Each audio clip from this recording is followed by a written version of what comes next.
Hi everybody, Miss Calabrese here. Welcome back to your microbiology lecture series. We're getting into Unit 2 now, and today we're going to be discussing the structure of eukaryotic cells.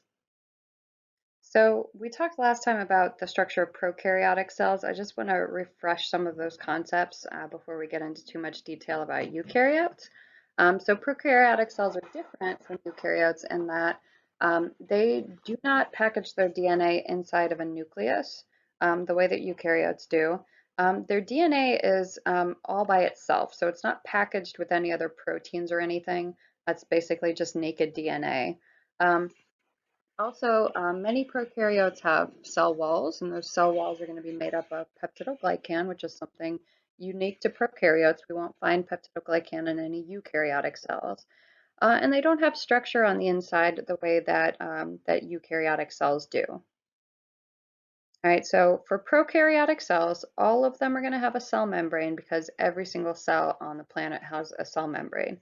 They're all going to have cytoplasm, they're all going to have ribosomes capable of making proteins, and they will have at least one, but possibly more chromosomes, usually just one single circular chromosome. Um, Many bacterial cells, in addition to that, also have a cell wall, and some of them have a glycocalyx around that cell wall. And then some of them, but not all of them, are going to have some of these additional structures like flagella, pili, fimbriae, outer membrane, plasmids, and all these other structures. Okay. Um, the shape of prokaryotic cells, remember we mentioned last time that the shape could be a coccus, which is a round sphere, could be bacillus, which is a rod shaped. We talked about Vibrio, coccobacillus, spirillum, and spirochete shaped cells. There are many possible shapes. Some prokaryotes can even change their shape. If they can change the shape of their cell by changing the cell wall structure, we refer to that as pleomorphism, right?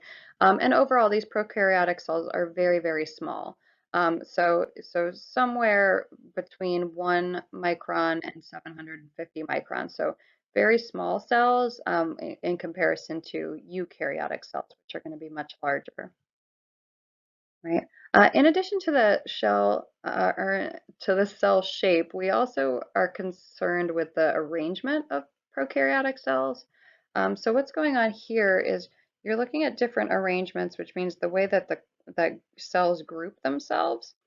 So in this first one in picture A, you're looking at a coccus shaped cell that's able to divide in this one plane of division.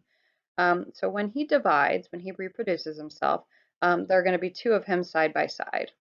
And then when each of those two cells tries to divide, it's also going to divide down the middle, which means we're going to end up with four cells side by side.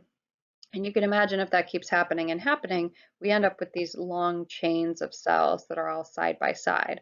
We refer to that as streptococcus. So coccus because these are round cells, strep because strep refers to this chaining behavior. Now, if this coccus shaped cell is capable of dividing in two planes of division that are perpendicular to one another, then instead of getting chains, we're going to get tetrads, right? So this kind of cluster of four cells here. And then when those tetrads reproduce again, we'll get a sarcina, which is more like a cube shape of cells. Right. In this last picture over here, we can see that this coccus is capable of dividing in multiple planes of division. So not just one, not just two, but multiple planes. Because he can do that, instead of getting these neat chains or tetrads, we're going to end up with irregular clusters, right? And we refer to that as staphylococci. So staph means cluster, cocci means round-shaped cell. So those are the different arrangements we can possibly get of bacterial cells based on the planes of division they're capable of. All right, and I mentioned this glycocalyx, which is this kind of outside sticky carbohydrate-based structure that some cells have. So what's going on here in this picture is we've got a few cells with their individual capsules made of that glycocalyx that are sticking to a surface here. As we get more and more of those cells and they start to kind of live together on this surface, what can eventually happen is that those individual capsules, the individual glycocalyx, can start to merge together to give us what we refer to as a slime layer. So a slime layer is this really kind of thick layer of sticky slime that surrounds all these cells. The original cells are still in there, but now they're very, very well protected beneath this layer of slime. All right, so here's what those capsule forming cells can look like as opposed to non-capsule forming cells. So in this picture here, you're seeing a microscopic view of cells that are non-encapsulated, so they don't have a capsule. In this picture up here, we're looking at cells that are, we're looking at colonies of cells. So this is a non-microscopic image. You're looking at the cells growing on a petri dish, and we can see what they look like with their non-encapsulated texture. Down here in this bottom picture, we're seeing cells that do have capsules. So this kind of dark staining area in the center here it would be the individual cell, and then the capsule is that thick kind of orange halo that's around the outside. So we can see how much bigger than the cell that capsule actually is. And if we look over here, this is a petri dish with encapsulated cells growing on it. So we can see kind of the difference between these encapsulated cells here and the non-encapsulated cells above it. So the encapsulated ones are super like gooey looking. They look a little shiny, a little mucoid, and that's because of that sticky capsule that's around the outside. Okay, so a quick review of some of these concepts before we move on to the eukaryotes. So which of the following structures are possessed by some, but not all, prokaryotes? And then which of the following bacterial appendages is not ever used for attachment? All right, so there's your answer. So the flagella is something that we would find in some prokaryotes, but not all. Whereas the rest of those, ribosomes, cell membrane, and a chromosome, those would be in every single prokaryote. And then the second question here, which one is not used for attachment? And that would be the flagella. So the rest of those, slime layer, pilus, and fimbriae, those are all structures that are used for attachment purposes. All right, so moving on to the eukaryotes.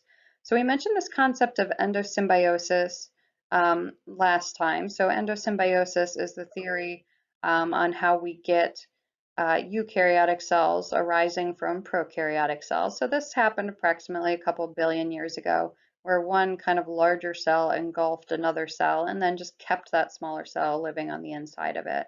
And so that's how we get the beginning of the eukaryotic domain. All right, so initially those first eukaryotes would have been absolutely single-celled. So just like prokaryotes, they're single-celled organisms. But eventually some of them would have started to aggregate into colonies. And within those colonies, some of them may have begun to specialize. So that means within a group of cells, some of them take on different jobs. And this is how we begin to see multicellularity evolve.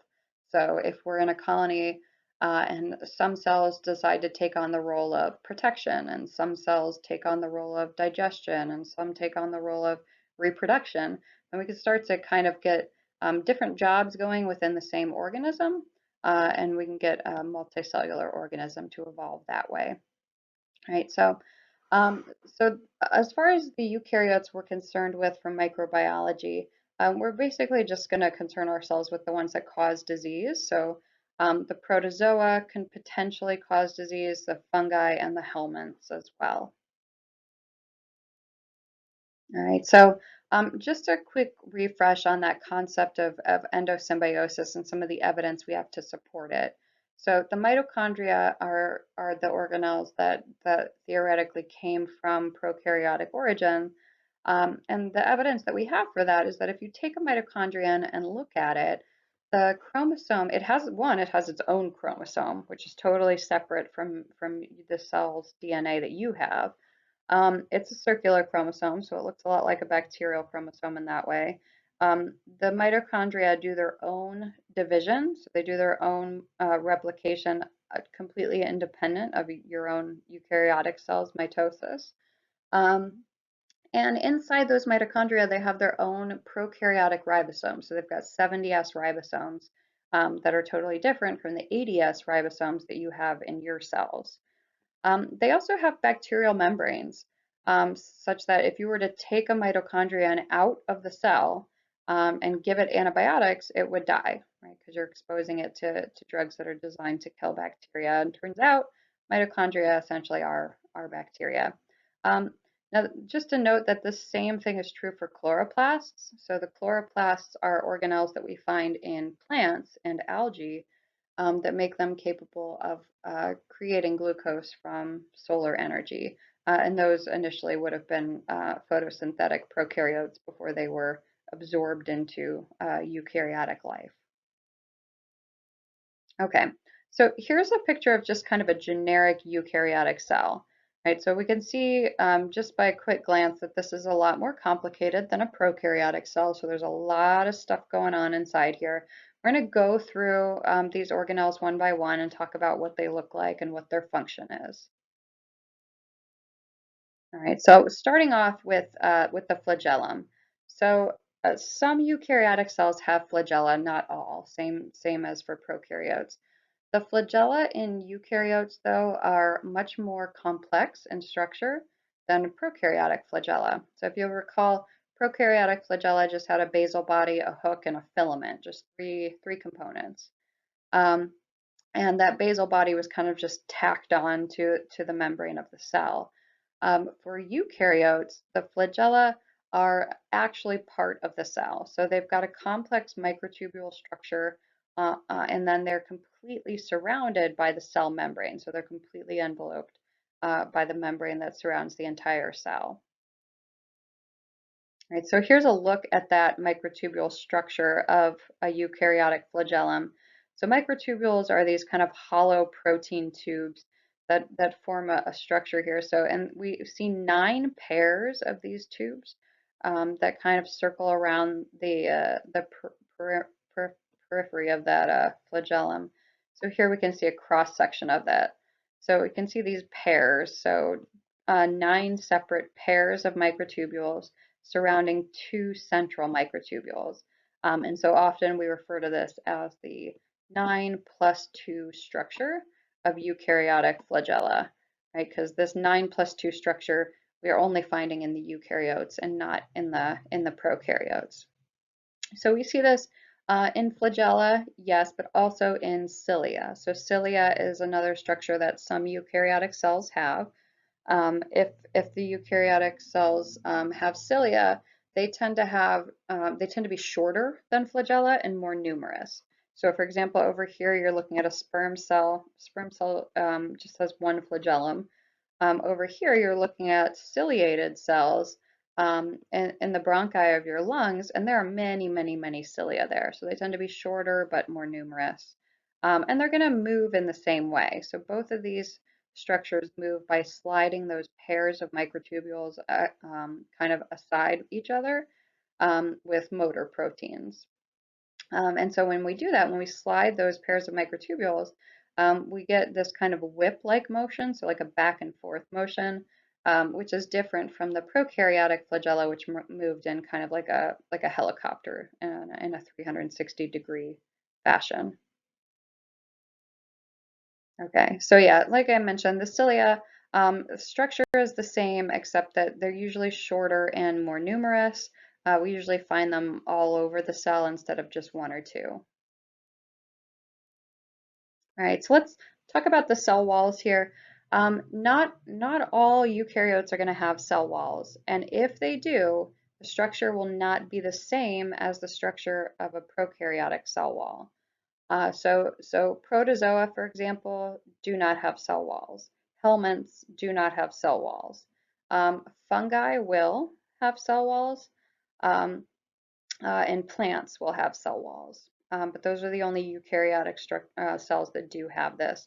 And the structure is different. So a fungal cell wall is usually composed of a substance called chitin, and then sometimes can be made of cellulose. Cellulose is the typical structure of a plant cell wall.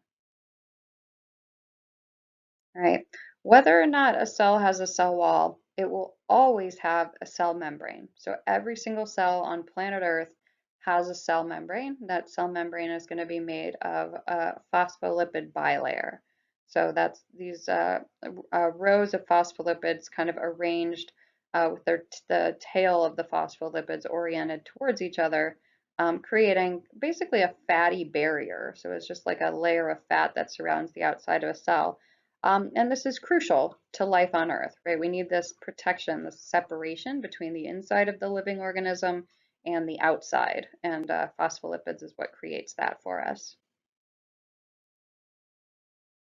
All right, so let's get into the cell and look at the nucleus. So we'll start with the nucleus. It is usually the largest organelle in a eukaryotic cell. It's usually centrally located. The nucleus itself is wrapped in an envelope. That envelope is a double phospholipid bilayer. So it's got its own separate membranes that kind of keep it separated from the rest of the cell. Inside that or within that nuclear envelope, we find pores. So nuclear pores are these tiny little holes in the nuclear envelope that allow things to pass in and out of the nucleus. All right, and then inside the nucleus, we've got a couple different things. All right, so the first one is the nucleolus. So nucleolus is this kind of dense staining structure that we find inside the nucleus. That is the site of RNA synthesis. That's where we make RNA, which means that's where we make ribosomes. Right, so all the ribosomes that are made in your cell are going to be generated in the nucleolus in the nucleus of the cell.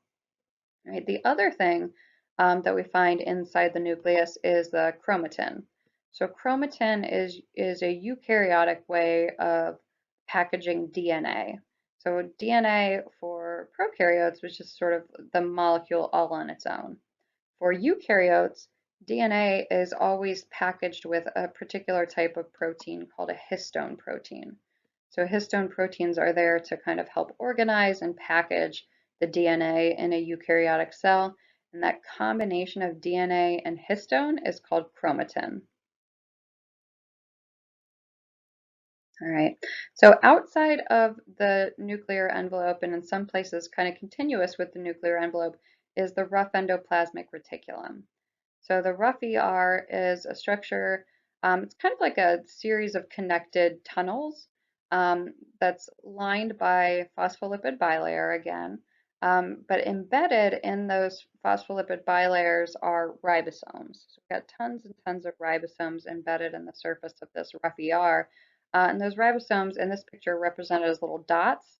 So that's what makes this rough ER look rough, is the fact that it's got all of these ribosomes attached to the surface. And again, ribosomes are there for protein synthesis. So you can imagine that that's what they're doing here. So as proteins are synthesized by ribosomes, they get kind of created on the inside of this rough endoplasmic reticulum until they're complete, and then they can be shipped off to where they need to go.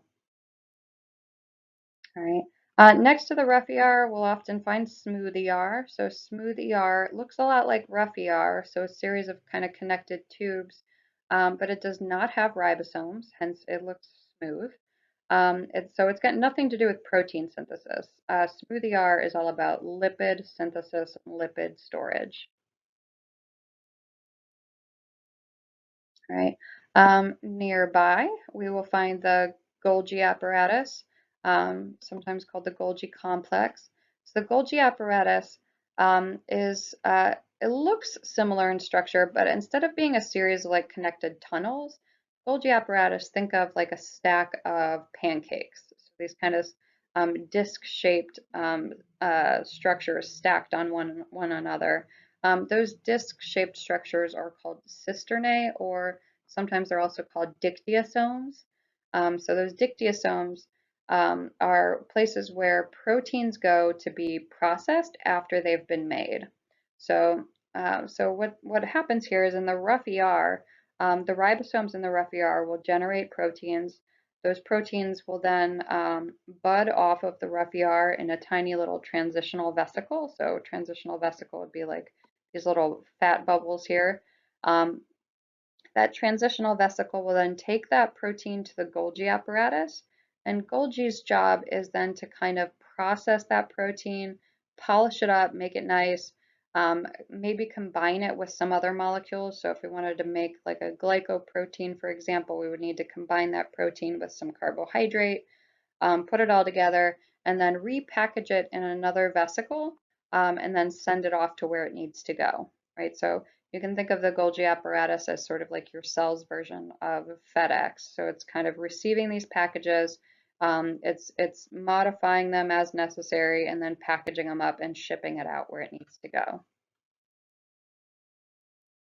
All right, so those three of those structures that I just mentioned, the nucleus, the rough ER, and the Golgi apparatus, these guys sometimes are just known together as your endomembrane system because they all work together to create proteins, basically. So in the nucleus, where we find that DNA in the form of chromatin, DNA is basically just instructions, recipes for how to build proteins. So we've got the recipes for how to build the proteins in the nucleus. Those recipes then are going to be taken out to the ribosomes, where the ribosome will actually read the recipe and build the protein. The protein will then get packaged into a vesicle by the rough ER and sent over to the Golgi apparatus. Golgi apparatus will do its modifications and then send it off in another vesicle to wherever it's going next. Other things we find inside the cell, so we also have lysosomes in eukaryotic cells. So lysosomes you can think of as your cell's garbage disposal, essentially. So lysosomes are tiny bubbles that are filled with digestive enzymes. So if the cell needs to break down something, it can throw it in that vesicle or in that lysosome, combine it with those digestive enzymes, and break it down. Many cells also have vacuoles. Vacuoles are storage structures, and what they store in there depends on the type of cell it is. All right, also inside your cells we have mitochondria.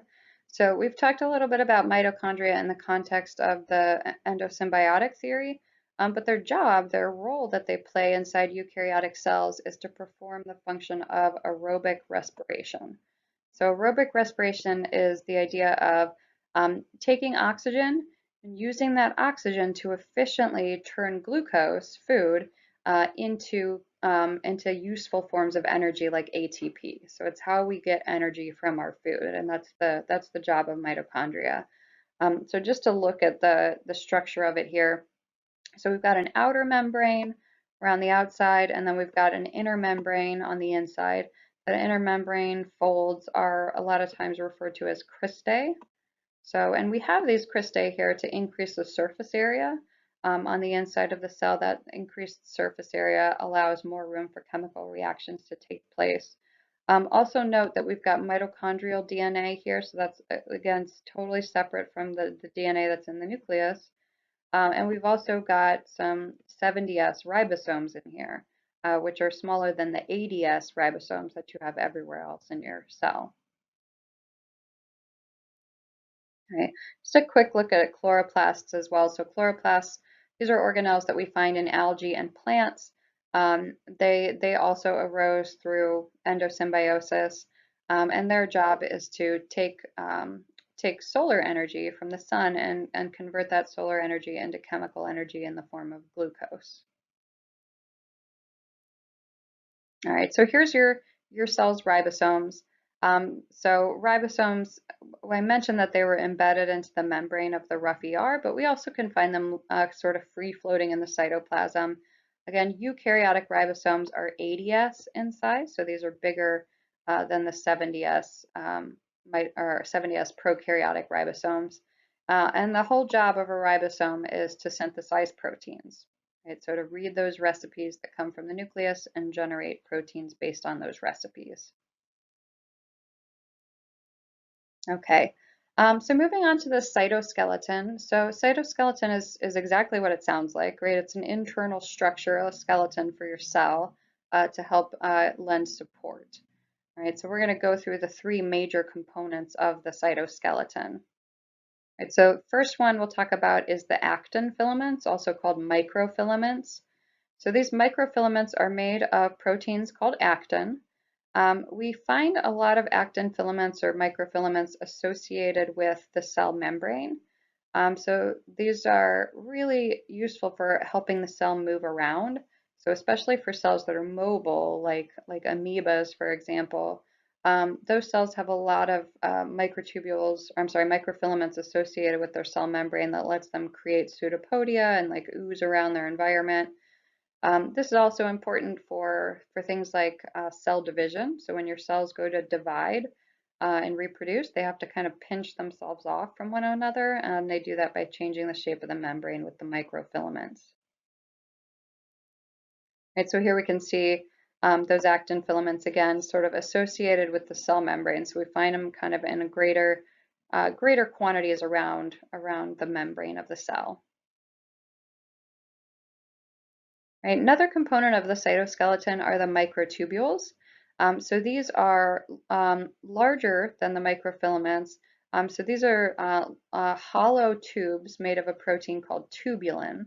And they act as sort of um, like like the actual framework, the steel girders of a building, for example, like the steel beams that hold a building together and give it its structure.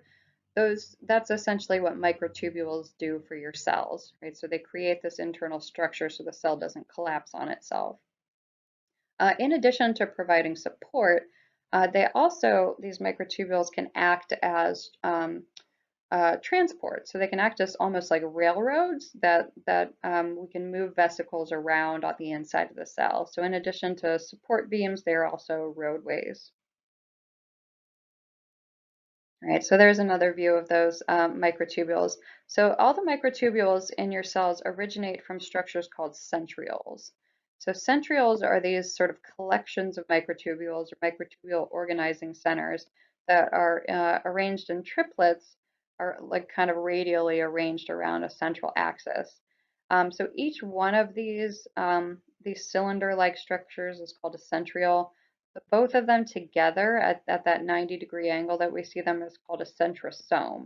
So that centrosome there is where all of the microtubules then radiate out from and go out to support the rest of the cell.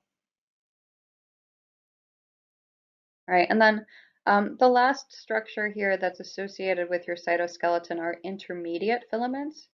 So by the name, you can tell that they're intermediate in size between the microfilaments and the microtubules. These guys, they basically radiate from the nucleus. We can see a whole bunch of them wrapped around the nucleus here, all the way out to the cell membrane.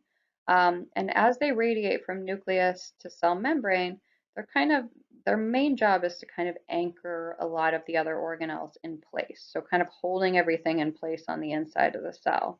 And these intermediate filaments can be made of a couple different types of proteins, but most commonly intermediate filaments are made of the protein keratin. Okay, so a couple questions here to wrap up. Which of the following characteristics is evidence that mitochondria were once their own prokaryotic cells? All right, give you a second to think about it. All right, so there's your answer. All of those are evidence that mitochondria were once their very own prokaryotic cells before they got absorbed into larger cells. All right, so I hope that was helpful. Let me know if you have any questions.